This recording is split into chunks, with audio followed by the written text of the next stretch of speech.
पांढरे शुभ्र दिसत आहेत, साईजलाही मोठे होतात हे पापड आणि जिभेवर ठेवताच विरघळणारे असे हे तांदळाचे पळी पापड. खायला तर एवढे सुंदर लागतात, एकदा खाल्लं की माणसाचं मनही भरत नाही. बघू शकता हे पापड आणि किती खुशखुशीत झालेले आहेत. नमस्कार, स्नेहाच पाकविधीमध्ये आपल्या सगळ्यांचे स्वागत आहे. आपल्या चॅनलवरती आपण सिरीज बघत आहोत उन्हाळी वाळवणाची. तर त्या वाळवणी पदार्थामधला हा आहे आपला चौथा पदार्थ. तर आपण करत आहोत तांदळाचे पळी पापड. चला तर मग रेसिपी बघूया. आपण बघत आहोत तांदळाचे पळी पापड. तर तांदळाचं पीठ घेतलेले आहे मी तर 200 ग्रॅम. मीठ चवीनुसार घ्यायचंय, जिरे आहेत आणि पापड खारा. तर मग आपण रेसिपीला सुरुवात करूया. हे तांदळाचं पीठ तुम्ही रात्री तांदूळ भिजत घालून दुसऱ्या दिवशी याला थोडंसं सुकून तुम्ही दळून आणू शकता किंवा तुम्ही विकतचंही पीठ वापरू शकता. इथं मी विकतचं पीठ वापरत आहे. आपण याच्यामध्ये टाकायचं आहे. ज्या वाटीने तांदळाचं पीठ मोजून घेतलेलं आहे त्याच वाटीने आपल्याला पाणी घालायचं आहे. तर बघा, एकूण आपण 9 वाट्या पाणी वापरणार आहोत. पहिली एक वाटी घेत आहोत आपण पाणी आणि ह्या तांदळाच्या पिठामध्ये आपल्याला हे पाणी करून घ्यायचं आहे. गोळे करायचे नाहीयेत आपल्याला याचे. बघू शकता तुम्ही, अक्षरशः अशी मऊ, थोडीशी पातळ अशी थिकनेस झाली पाहिजे पिठाची. बघा, मी तर अजून एक वाटी पाणी वापरत आहे.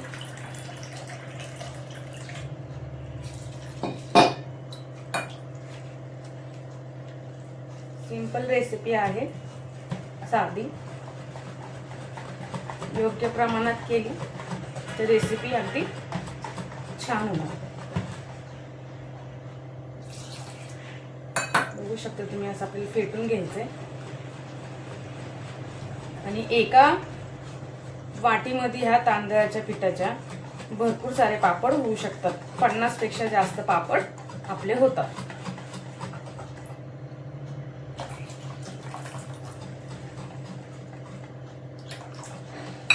बघू शकता तुम्ही, मी अशा पद्धतीने पिठाला करून घेतलेलं आहे. आपल्याला एकूण 9 वाट्या पाणी घ्यायचं आहे. त्याच्यातल्या 2 वाट्या पाणी आपण ह्या पिठामध्ये घातलेले आहेत. तर पुढच्या घ्यायच्या आहेत आपल्याला.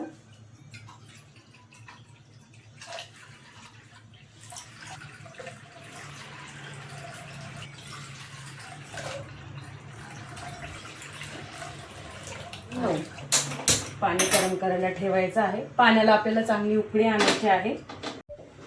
बघूया आपण पाण्याला उकळी आली आहे का. मी पाण्याला लवकर उकळी यावी म्हणून हे झाकून ठेवलं होतं. हे आहे, बघू शकता. आता याच्यात आपण मीठ टाकायचं आहे.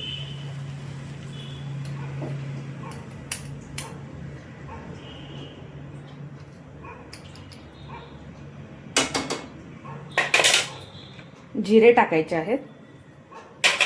तुम्ही याच्यामध्ये लाल मिरची पावडर वगैरे किंवा चिली फ्लेक्स वगैरे पण टाकू शकता, पण मी काही टाकणार नाहीये. मी जिरे टाकते. 1 चमचा जिरे असतील हे. आणि पापड खार आहे, तुम्ही बघू शकता, पाव चमचाच असेल तो मी याच्यात टाकते.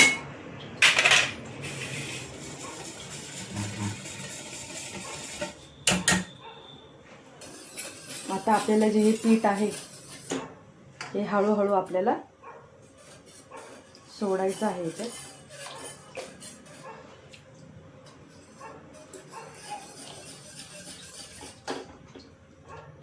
आपल्याला गाठी होऊ द्यायच्या नाहीये.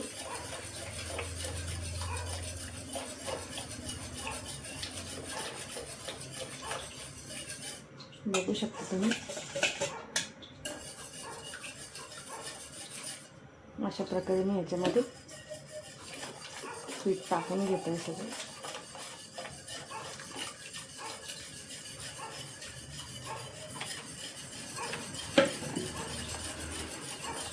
बघू शकता तुम्ही, सगळं पीठ टाकलेलं आहे.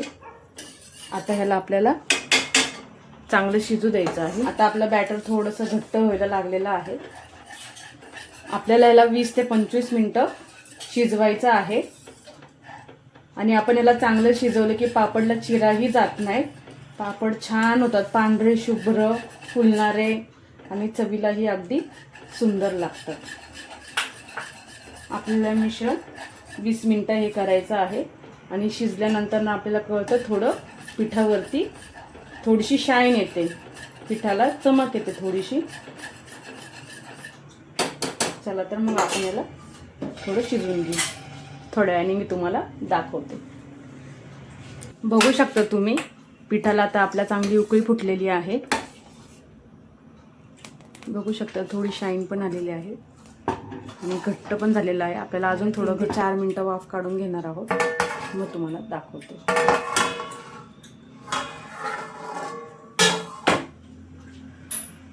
बघू शकता त्याला चांगली उकळी आलेली आहे.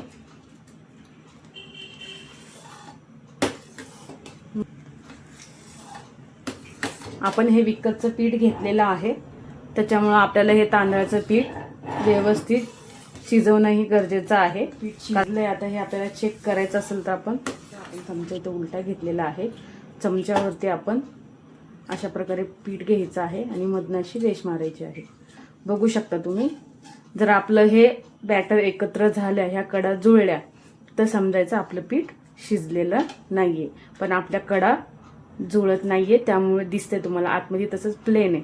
आपलं पीठ शिजलेलं आहे. परत एकदा दाखवते मी तुम्हाला. बघू शकता आपल्या कडा मिक्स नाही होत आहेत.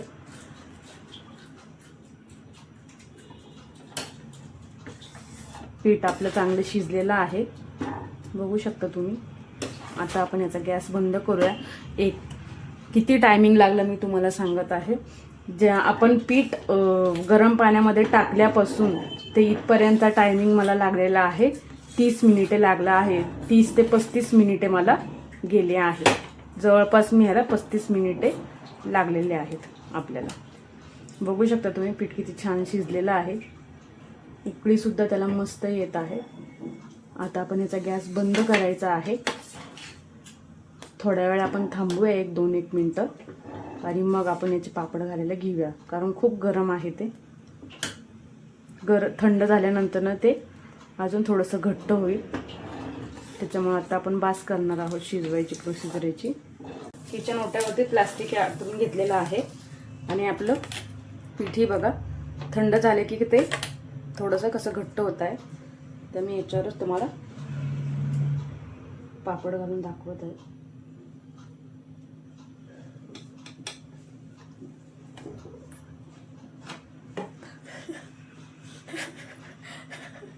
अशा पद्धतीने आपण सगळे पापड करून घ्यायचे आहे. मस्त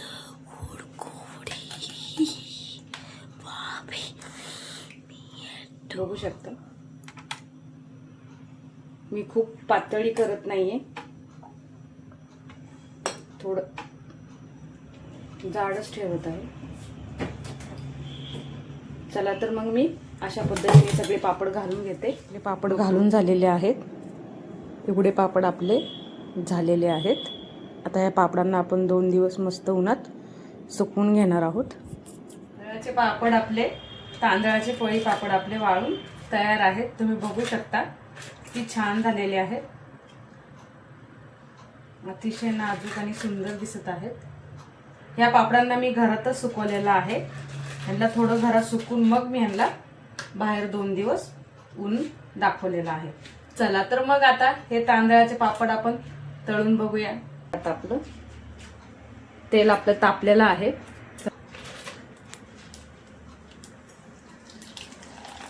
बघू शकता तुम्ही अतिशय छान आपला असा तांदळाचा पड फुलत आहे.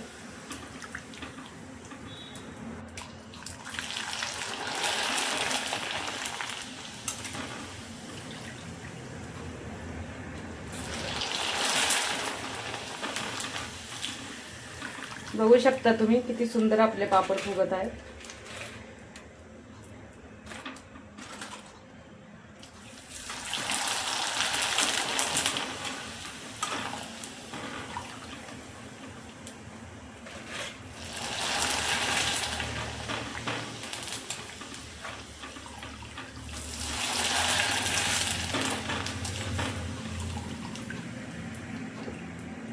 बघू शकता तुम्ही तांदळाचे पापड आपले तळून तयार आहेत.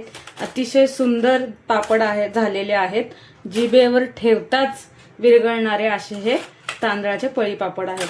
तुम्ही बघू शकता पापड तेलकटी होत नाही आणि किती छान आवाजही तुम्ही बघू शकता. अक्षरशः कुरकुरीत असा हा पापड होतो. पांढरा शुभ्र तुम्ही पापड बघू शकता. अतिशय छान झालेले, अतिशय सोपे साधी सिंपल रेसिपी आहे. रेसिपी नक्की करून बघा. रेसिपी आवडली असेल तर लाईक करा, शेअर करा, सबस्क्राईब करा. भेटूया पुन्हा एका नवीन रेसिपी सोबत स्नेहास पाक विधीमध्ये.